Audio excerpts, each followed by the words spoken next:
I'd like to talk about reading. Reading is obviously a very important subject, very interesting subject, because on one end of the spectrum you can perceive reading as an incredibly simple function, process, really not significantly different than looking at a picture and naming a picture. On the other hand, if we look at all the pieces involved in creating a good reader, a functional reader, that's a relatively complex task. And as I think all the data shows that nationally we're doing a pretty lousy job of creating readers. Uh, Reading is something that is taught as a subject up generally into junior high school. Uh, Interesting piece of research I heard recently was that uh, junior high school students often test higher in reading ability than senior high school students.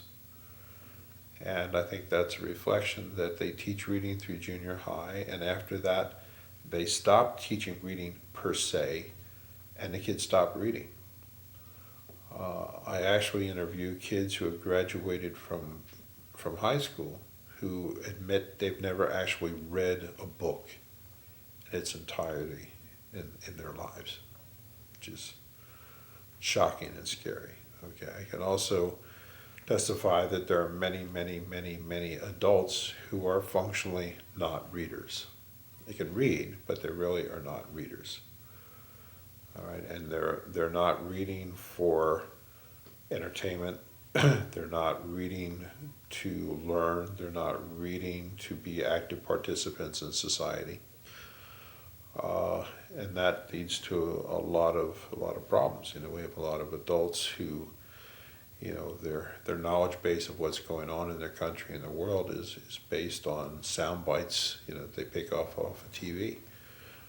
We watch our elections and politics has come down to one-liners because people don't want to read, don't want more information, and often, sadly, don't have the processing skills to even understand it. So let's start from the beginning.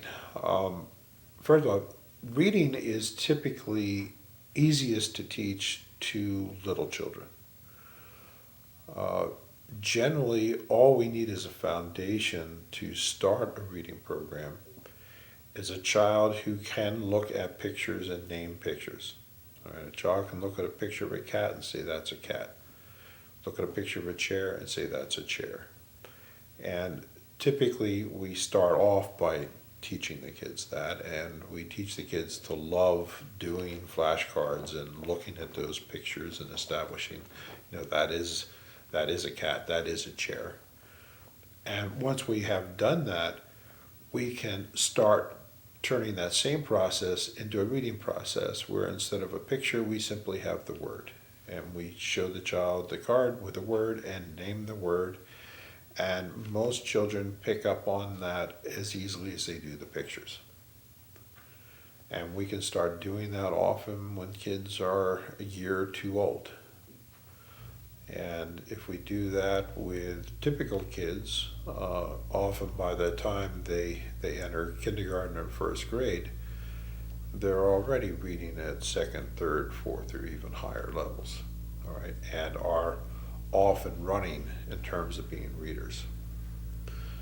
One of the great conflicts in education has been a conflict over sight reading versus phonics. And it's a sad conflict, and it's a sad commentary. Uh, Basically the argument for using phonics is that, well, that's how you read.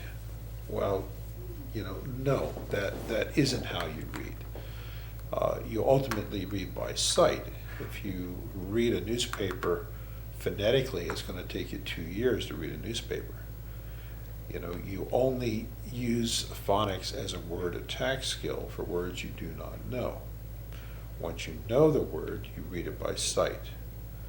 children who start off and develop large sight vocabularies generally will establish a visual-based word attack skill and not actually ever need any phonic instruction. But if they do, once a child has a large sight vocabulary, then you can throw in phonics and teach them some phonics as a word attack skill. For many children, if you start off with phonics, the child for an extended period of time is still trying to sound out every word, which obviously makes that slow and difficult, dramatically affects the comprehension. You know, there's a lot of examples out there of things that are written with things deliberately misspelled and actually numbers in place of letters. And as long as the first letter and the last letter are what they should be, and there's approximately the right number of letters, you can read paragraphs written that way with really virtually no difficulty, right? Because that is the process that the brain goes through. You know, it anticipates what the word's going to be from the context. And that is functionally how we read. We don't read every letter of every word. And essentially, you know, phonics teaches kids to do that. The other issue is phonics is a auditory sequential tonal processing approach to reading. Right? To be able to use phonics, you have to learn letters. You learn letter sounds. You have to put the letter sounds together to form words.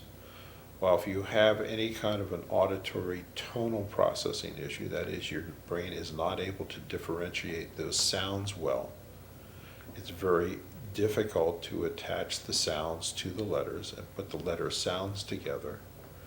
Then we have the issue that it's sequential. Every phoneme is another piece.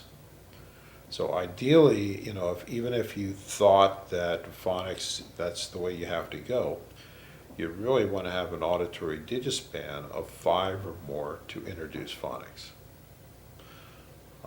I can still remember a debate with a professor in college.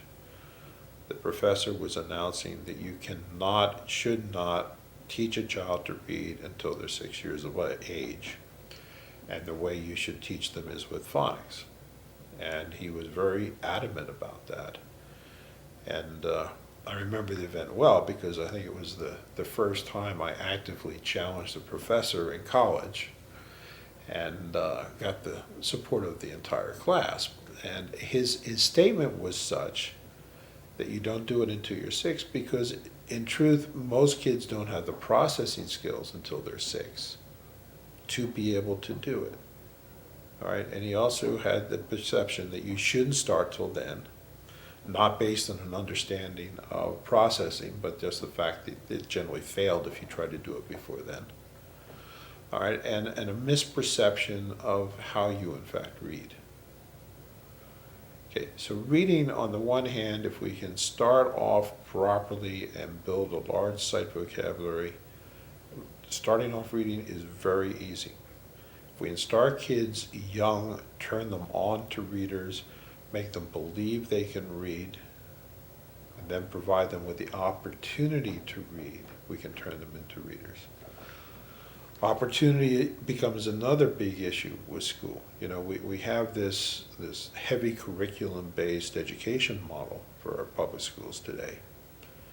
And essentially we've got kids attending school for 6 hours a day, doing homework for another hour or 2 hours or 4 hours after school.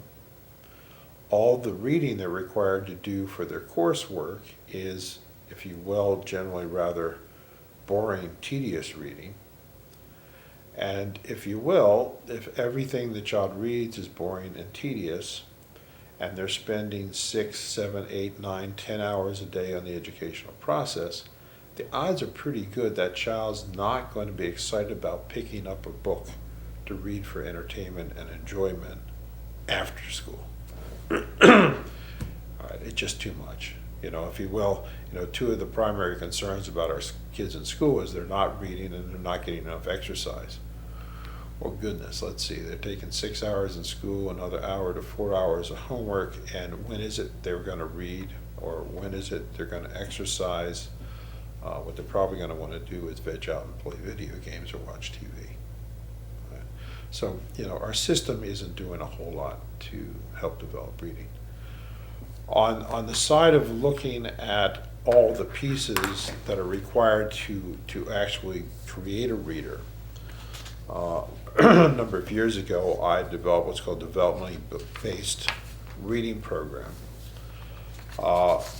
and which takes in a lot of pieces. It takes in sensory neurological function, takes in attitude and intensity, it takes in language, vocabulary development, knowledge base, takes in skills as in sight vocabulary, word attack, grammar, typing, etc.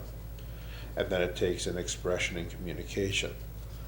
So to actually turn someone into a functional reader, a good reader, there are a lot of pieces involved, and you can reference the developmentally based reading program. And at a later time, I will create a whole video series describing all the aspects of this. But the short story is, reading can be quite simple if we do it properly, if we start off when the kids are young, do it so it's fun, do it's easy. Initial reading program typically is less than 10 minutes a day in 1 to 2 minute duration periods for preschool kids. It's very quick, it's very simple, it's very easy if we do it right, all right?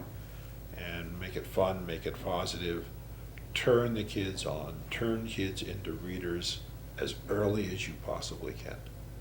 Okay? So there's a lot more to be said about reading, and we'll get to that in future videos. Thanks.